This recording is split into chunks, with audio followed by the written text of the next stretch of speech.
우리 함께 찬송가 511장 찬양 드리겠습니다.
사도신경으로 신앙 고백하겠습니다.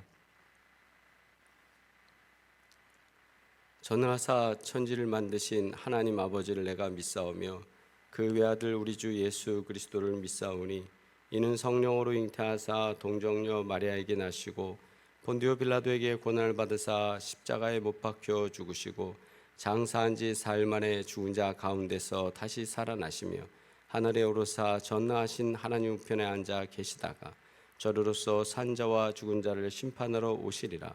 성령을 믿사오며 거룩한 공예와 성도가 서로 교통하는 것과 죄를 사하여 주시는 것과 몸이 다시 사는 것과 영원히 사는 것을 믿사옵나이다. 아멘. 하나님 말씀 요한복음 20장 19절로 23절 말씀입니다. 신약성경 185면입니다. 이날 곧 안식 후 첫날 저녁 때에 제자들이 유대인들을 두려워하여 모인 곳에 문들을 닫았더니 예수께서 오사 가운데 서서 이르시되 너희에게 평강이 있을지어다. 이 말씀을 하시고 손과 옆구리를 보이시니 제자들이 주를 보고 기뻐하더라. 예수께서 또 이르시되 너희에게 평강이 있을지어다. 아버지께서 나를 보내신 것 같이 나도 너희를 보내노라.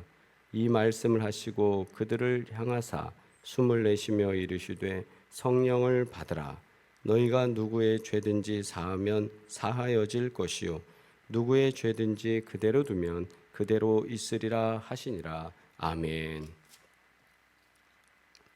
본문의 말씀을 통해 너희를 보내니라는 제목으로 함께 은혜의 시간 나누도록 하겠습니다. 예수님이 제자들 과 3일이라는 시간 이제 떨어지게 되죠. 예수님이 무덤 속에서 죽음을 경험하시고 돌아가셨을 때 제자들은 두렵고 떨림으로 어찌할 바를 모르고 그 무서움 속에서 시간을 보냈을 것입니다. 그래서 그들이 예수님 돌아가신 다음에 크게 절망하면서 예수님이 예루살렘에 들어오시고 그리고 자신들의 기대처럼 정말 훌륭한 그 메시아로서 그렇게 일을 감당할 줄 알았는데 이거는 상상 이외의 일들로 일주일 만에 그분은 돌아가셨고 죽음을 맞이하셨습니다. 그럼에도 불구하고 그들은 부활을 기다리고 있었느냐? 사실 부활을 기다린다는 흔적은 성경 말씀에 특별히 공관복음서에는 없었습니다. 그래서 그들은 두려웠고 문을 잠그고 있었고 사람들로부터 구별되어 있었습니다. 그런데 예수님께서는 부활하셨고 제자들에게 나타나셨습니다. 그래서 안식 후 첫날 저녁 때에 부활하신 그날 저녁에 제자들에게 나타났는데 그들의 형편은 어땠느냐 하면 유대인들을 두려워하여 무서워서 떨고 있었다는 겁니다. 그런데 그곳에 예수님 오셔서 불안해하는 그들, 예수님처럼 우리도 죽는 거 아니야? 이러다가 우리도 큰일 나는 거 아니야? 이런 상황에 있는 그들을 향해서 예수님 하신 첫 번째 말씀이 뭡니까? 성경 말씀 19절에 네, 맞습니다. 너희에게 평강이 있을지어다. 샬롬. 우리가 인터넷으로 예배드릴 때마다 할렐루야 또는 우리 샬롬 하면서 서로 인사를 나눕니다. 그런 것처럼 이 샬롬은 평강이 있을지어다. 여러분 평강 있으십니까? 우리가 인생을 살면서 가장 어려운 것들이 뭐냐면 불안하다라는 겁니다. 왜? 우리 인생이 수학 공식처럼 1 더하기 1, 2 이런 식으로 되고 뭔가 진행되어지는 과학적 방법이라고 그러죠. 연역적이 되든 뭐가 됐든 간에 우리가 생각하고 경험론이면 경험론적으로, 인식이면 인식론적으로 그렇게 일들이 이루어져야 되는데 다 그렇지 않다라는 거예요. 그렇기 때문에 사람들은 어떠냐면 불안해 있습니다. 미래를 모르니까. 그래서 점집을 찾아가고 또 미래를 예언한다는 사람한테 귀를 기울이게 됩니다. 특별히 어떨 때요? 미래가 더 불투명해질 때, 낙관적이지 않을 때. 그래서 사람들은 두려워하는 게 인생인데, 그래서 그 인생 가운데 있는, 두려움 가운데 있는 어찌할 바를 모르는 제자들을 향해서 주님이 주신 첫 번째 평강이 있을지어다. 오늘도 우리가 하루를 살아갈 때 기도를 하고 또 이 기도의 내면에는 저 깊은 곳에는 주님을 의지하고 신뢰하고 정확하게 주님 아멘 하면서 갈 수도 있지만, 그러나 우리 속에는 한편에 이런 마음 가지고 계신 분 계실 거예요. 기도하는 가운데 두려움의 문제는 하나님 이걸 해 주실까? 이런 일들, 여러 가지 고민들 속에. 그러나 그런 우리에게 찾아오셔서 주님이 하시는 건 평강이 있을지어다. 오늘도 우리가 기도하는 가운데 우리 마음에 평강이 있기를 주의 이름으로 축복합니다. 이 평강은 어디서 옵니까? 그래서 오늘 말씀 첫 번째로는 예수님을 만나야 이 평강을 얻을 수 있습니다. 목사도 마찬가지고 누구나 마찬가지입니다. 예수를 만나야 합니다. 예수를 만날 때, 부활하신 주님을 만날 때 우리에게는 평강이 임합니다. 이 평강을 경험해야 그 다음에 누군가에게 말할 수 있는. 근데 참 신기한 거는요, 이 평강이라는 건 뭐냐, 이 되게 신비로운 거예요. 왜 이리 신비로우냐? 경험하지 못한 사람은 알 수가 없어요. 복잡하고 시끄럽고 정말 혼돈스러운 그곳에서도, 흔들리는 상황 속에서도 사람이 평안해지는 건 평안해지는 거예요. 주님이 주시니까. 오늘 우리가 어떤 상황에 우리가 놓여 있는지 제가 다 가늠할 수는 없지만, 오늘도 분명한 것은 오늘도 예수님을 만나셔서 평강을 얻으시길 주의 이름으로 축복합니다. 주님이 내게 오시면 아무 문제 없이 고요한 바닷속에 떠있는 배처럼 정말 포근한 것을 느낄 것이고 안정되는 것을 느낄 것이고, 그리고 주님이 내게 주시는 그 평안함을 표현할 수 없는 그 평안함을 경험하실 줄 믿습니다. 이 평안이 있기를 주의 이름으로 축복합니다. 그래 되면 의심이 사라집니다. 그렇게 되면 불안함이 사라집니다. 그렇게 되면 될까 말까 하는 여러 가지 고민도 사라집니다. 두 번째, 주님은 제자들을 보내시면서 이렇게 하십니다. 그냥 만남으로 끝난 것이 아니라 그냥 보내지 아니하시고 22절 말씀 함께 하십니다. 시작. 이 말씀을 하시고 그들을 향하사 숨을 내쉬며 이르시되 성령을 받으라. 아멘. 성령을 받으라. 성령을 받는데 어떤 성령을 받는 거냐? 왜 받아야 되느냐? 그 위에 보니까 예수께서도 이르시되 너희에게 평강이 있을 줄 또 말씀하셨거든요. 첫 번째는 두려움의 문제였다면 두 번째 평강에 대해서는 말씀을 하시는데, 아버지께서 나를 보내신 것 같이 나도 너희를 어떻게 해요? 보내니라. 전도대로, 그 다음에 선교하는 일로, 복음 전파하는 일로, 주님 하나님께서 우리 주님 예수님을 보내주셔서 이렇게 복음을 전하게 하신 것처럼 이제 누구도 그렇게 한다고요? 제자들도. 그러면 그 제자들도 그랬으면 누구도 그렇게 합니까? 우리도 그렇게 하라는 겁니다. 그런데 그냥 가는 게 아니다. 전도하고 싶다, 선교하고 싶다, 말씀 전하고 싶다, 복음 전파한다. 이게 내 뜻대로 내 의지대로 가서 어디서 뭐 성경 공부 열심히 하면서 가르치고 자 이거 보십시오. 이게 구원입니다라고 얘기하라는 게 아니라 먼저 우리에게 뭐가 필요합니까? 22절 성령을 받으라는. 근데 이 성령을 주시는 그 상황을 우리가 이미지로 만들어 본다면 이 말씀을 하시고 사명을 주시고 선포하시고 그들을 향하사 숨을 내쉬며 성령은 이 호흡입니다. 호흡이다. 푸뉴마라고 하는 이 성령은 호흡입니다. 그래서 영어로는 Holy Ghost라고 표현하지만 이 성령께서는 호흡이에요. 호흡. 주께서 호흡을 불어주시는.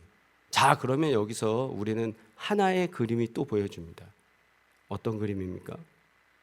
생육하고 번성하라고 하나님이 말씀하실 때 흙으로 사람을 지으사 그 코에 뭘 불어 넣어줬습니까? 생기를 넣어줬습니다. 그 생기가 뭡니까? 하나님의 숨입니다. 우리가 숨을 쉬는 이 숨도 이게 멈춰지면 어떻게 됩니까? 죽음입니다. 그래서 이 성령이 우리와 함께 있다는 건 생명이라는 겁니다. 할렐루야. 예. 그래서 성령은 우리와 함께 하시며 정말 사람다운 생명을 갖고 살 수 있도록 하나님이 역사하시는 거예요. 그래서 주님이 그냥 호흡하고 있는 사람들한테 이제는 네가 갖고 있는 이 호흡으로 하는 게 아니라 성령의 호흡을 해라. 할렐루야. 하나님의 호흡을 해라. 하나님의 사람으로 호흡을 해라. 성령과 더불어. 그냥 가서 전파하는 게 아니라 성령을 통해서. 그래서 오늘 우리는 우리의 호흡이 내 호흡이 아니라 하나님과 호흡을 맞추는 그런 성령의 호흡이 되길 주의 이름으로 축복합니다. 그럴 때 전파하는. 그리고 조금 전에 제가 말씀드린 것처럼 이 호흡이라는 건 밸런스예요. 자, 우리 뜁니다. 막 이렇게 뛰면서 자, 호흡을 맞춰갑니다. 이렇게 하잖아요. 이 호흡을 맞추는 게 숨을 맞추는 거. 이렇게 호흡을 맞추죠.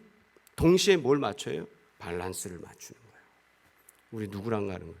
주님 앞에 막 뛰어가는 거 아닙니다. 주님 뒤에서 아이고 주여 이렇게 가는 것도 아닙니다. 주님과 더불어 가는 거예요. 주님과 더불어서 이렇게 호흡을 맞추면서. 이게 성령의 호흡이다. 왜 해요? 전도하기 위해서. 그래서 오늘 우리가 전도한다는 거, 호흡을 맞춘다는 거, 이거는 주님과 동행해 나간다라는 거.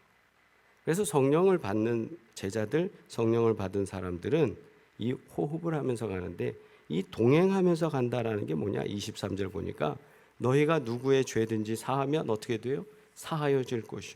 죄사함의 권세를 준다. 근데 이 죄사함의 권세가 이거를 잘못 생각하면 이렇게 할 수 있어요. 내가 목회자가 돼서 여러분 고해성사 받고 내 옆에서 그래 죄사합니다. 내가 죄사하는 게 아니에요. 내가 죄를 사하는 게 아니에요. 내 권세가 아닙니다. 누구의 권세입니까? 하나님 아버지의 권세예요. 근데 여기서 말하는 23절 너희가 누구의 죄든지 사하면 사여질 것이요 누구의 죄든지 그대로 두면 그대로 있으리라 하시니라. 이 말씀의 핵심적인 건 뭐예요?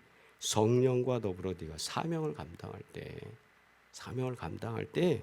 그 성령께서 주신 하나님의 마음으로 용서가 되는 거구나.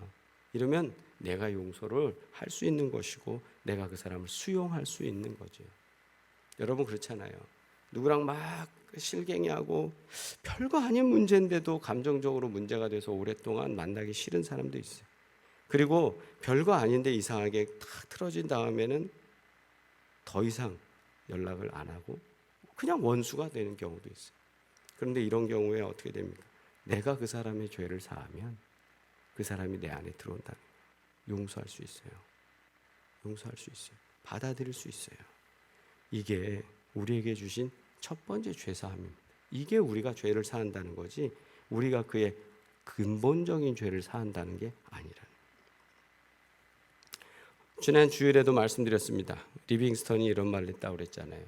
사명을 다하기 전에 나는 죽지 않는다. 우리에게 주신 복음 전도의 사명을 감당하기 위해서 오늘도 우리는 부활하신 주님을 만나며 평강을 얻으시길 바라고, 오늘 우리는 복음을 전하기 위해서 또 주님의 호흡, 성령과 더불어 주님과 밸런스를 유지하는 사람이 되기를 원하고, 또 우리가 복음을 전파한다는 건 뭐예요? 내가 거리끼는 것, 죄인이든 그 사람들을 수용하는 거예요. 수용하는 거예요. 용서하고 수용하는 거예요. 이렇게 하지 않으면 우리는 복음을 전할 수 없습니다. 아프리카 사람들 잠비아의 은돌라 지역에 그 카퍼벨트라는 곳에 우리 선교사님 가셔서 일을 감당하는데 마찬가지예요. 이렇게 안 하면 그들을 받아들일 수 없어요. 얼굴 시커면서 무섭기도 하고 막 인종차별이 없는 것 같아도 내가 인종차별을 해. 근데 또 문제는요, 그 분들도 동양 사람을 인종차별해요. 백인, 흑인, 황인으로 본단 말이에요. 웃기잖아요. 서로 인종차별을 하고 그래요. 그런 거 다 용서하고 받아들이고 우리가 복음을 전해야 돼. 이게 쉬운 일이 아닙니다. 그런데 주님의 호흡이 내게 오면, 성령이 내게 오면 등이 할 수 있는 줄 믿습니다. 할렐루야. 네, 이 시간 함께 기도드리겠습니다.